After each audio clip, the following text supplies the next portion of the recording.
Hey guys, I'm Tara. Welcome back to my channel.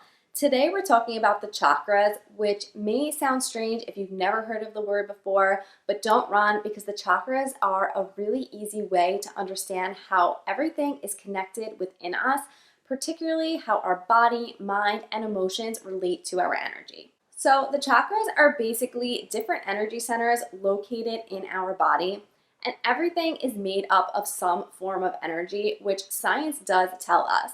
So this means that there's always energy within us and there's always energy around us that we can interact with. The chakras basically give us a nice roadmap to working with and understanding our energy. They also help us to understand how our energy connects to our physical body and our minds, which when working on healing, I'm all about working on the entire being. So that means working on the mind, body, and soul. So there are 7 different chakras in the body, and they start at the base of your spine and go up to the crown of your head. This is why when you meditate, a lot of times it's recommended to sit up tall with the spine straight because this allows your energy to flow freely through the chakras. So all 7 chakras are equally important and all need to work together for our energy to be able to flow in a healthy manner. Some people sometimes think that the lower chakras maybe aren't as important as the upper ones, but the lower chakras are really what help us function in this physical world, and we'll get into more detail on that when we go through each one in a little bit. Another point to note before we get into specifics is that people tend to think that energy can only be low or blocked in a chakra. This can definitely happen, but the opposite can also happen where there's too much energy in one specific chakra. So when you're working with them, it's really all about just bringing balance to the energy centers. Okay, so I'm going to give you a very general overview of each of the 7 chakras just to help you to have a basic understanding of the system. But just know that you can really go into so much detail on each individual chakra, and this is really just the beginning. I'll also share with you what an energy imbalance in each chakra could look like physically.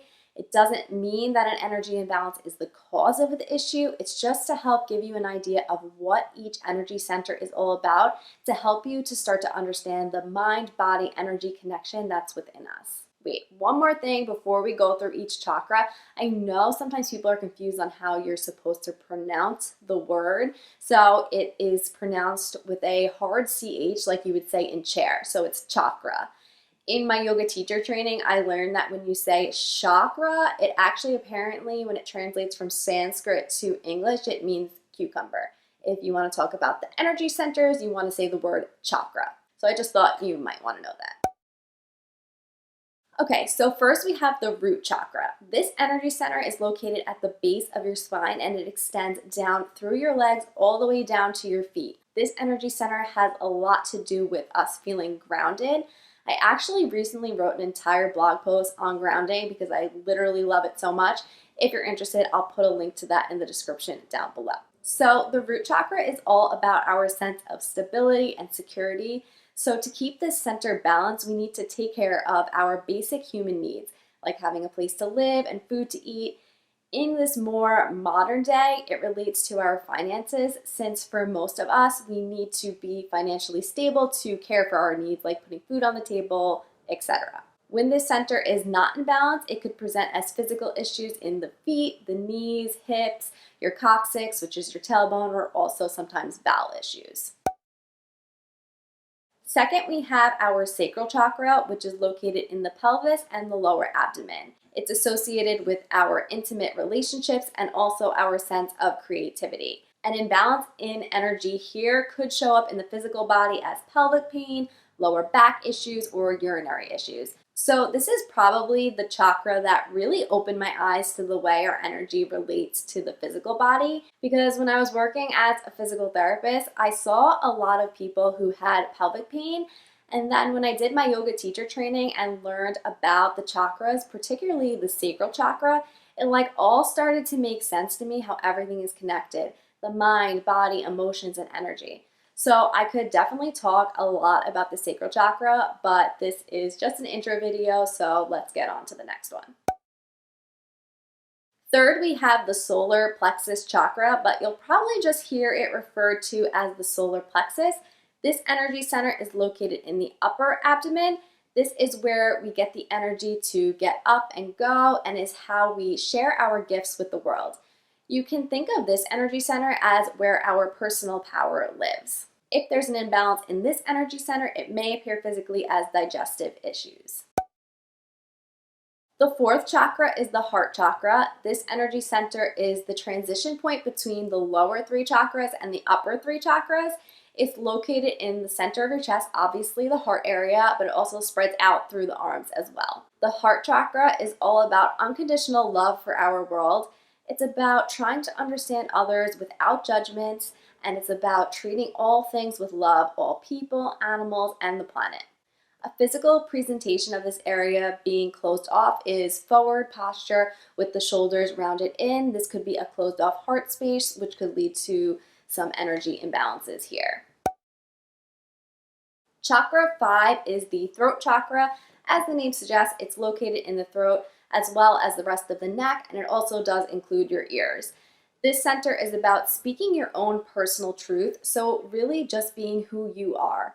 It's also about uplifting others when you communicate with them, and issues here in this energy center may present as neck issues, and this energy center can relate to the thyroid as well.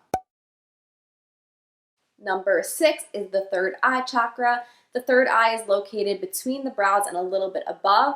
Basically, it's in the center of your forehead. It's associated with your intuition and is about how we see and perceive things. Energy imbalances with the third eye could possibly be related to headaches or issues with sleep like nightmares. And our last chakra, number 7, the crown chakra. It's located at the top of your head, so the crown of your head. It's related to our connection with a higher source, which allows us to feel empowered. So this energy center is also where we connect with our highest self. And I always like to remind people that your highest self is always within you. Sometimes you just can't see it, but it's still there. Working with your energy and working with all the chakras can help you to be able to see and be your highest self more often. So for the crown chakra, energy imbalances here could present as depression or boredom. So there are your 7 chakras. That was a very general overview of the chakra system, but it's a good way to start to understand energy flow in the body. Keep in mind that issues associated with each chakra are a deeper way to look at physical symptoms in the body. It's not to say that there isn't a physical cause of these symptoms, because there very well could be. If you guys are interested in learning more about each individual chakra, let me know in the comments so I know what type of content you guys want to see. And also, if you guys are interested, a good resource for learning about the chakras is a book called Wheels of Life by Anadea Judith. I've read it and I found it very helpful, so I'll link it in the description below as well. So I hope this video inspires you to maybe want to learn more about your energy, or at the very least, at least gives you an idea of how your energy connects to the rest of your body. I do have a meditation on my channel that is like a beginner's meditation to working with the chakras, so I can link that in the description down below as well if you're interested in that. But yeah, that's all I have for you guys today. If you're not already subscribed to my channel, please hit that subscribe button right below me, and I'll see you guys in my next video. Bye guys.